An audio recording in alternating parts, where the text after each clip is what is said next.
Hello, my name is Sue Billings, and I'm here to share with you my thoughts of what it means to have our first African American president, Barack Obama.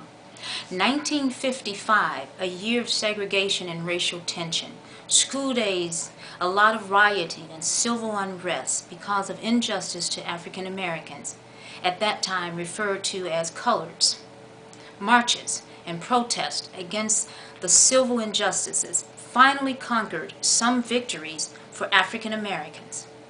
As time revolved, things changed to where we started seeing African Americans in positions of authority, able to speak out and affect change in the way African Americans were viewed. Year after year, discrimination after discrimination, death after death. And today in our history emerges our first African American president, Barack Obama. Cemented by the deaths of many great leaders and activists, President Obama was the birth of a new beginning to people of color. One of the most excruciating travels after becoming impregnated is the labor pains of giving birth to a child. Slavery was the years of brutal pains for African Americans. Brutal labor pains.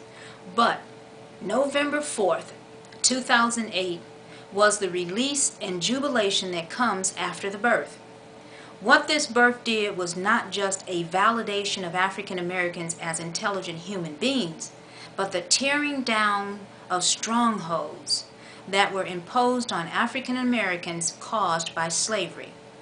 This has also shown that the people that believe that all people are humans can finally come out of hiding behind the hatred that they were once taught but did not necessarily believe in, but were afraid to take a position because of the racial division in this country.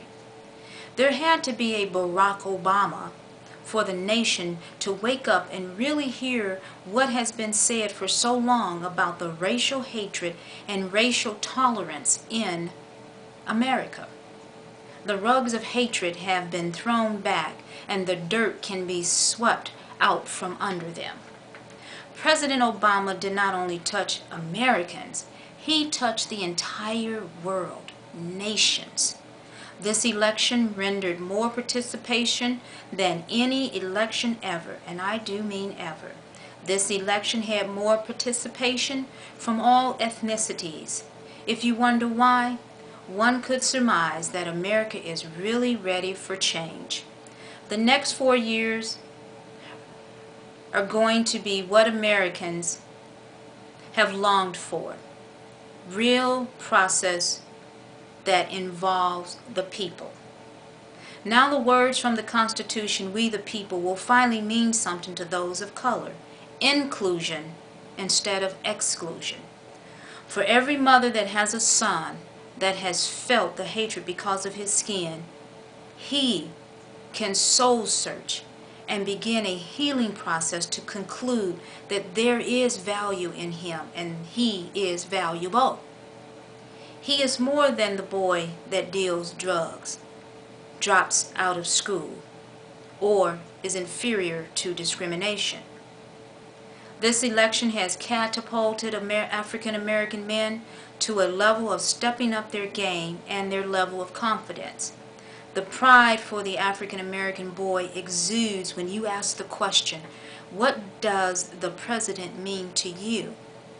And then having a dialogue with little boys from age 5 and up and hearing what they have to say goes to show that giving the right images instills pride. I know we can't turn back the hands of time, but I can't help but believe that had not slavery existed, our country would have less crime. I can't help but believe that there would not have been a need for the use of the word labeling people as minorities, which sends a message of demeaning connotation. This election has opened up the kind of dialogue that can help this country move towards a better level of togetherness. The world is looking at Barack Obama for a host of things, But don't be deceived. He will only be able to deliver on some things.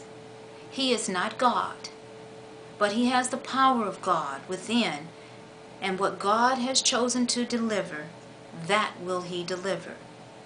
The joy of having the first African American president will still resonate throughout the history of the United States of America for years. And now, the history books can be rewritten to reflect one of the highest position in office, showcasing a man of color. Rock on, Barack Obama. Rock on.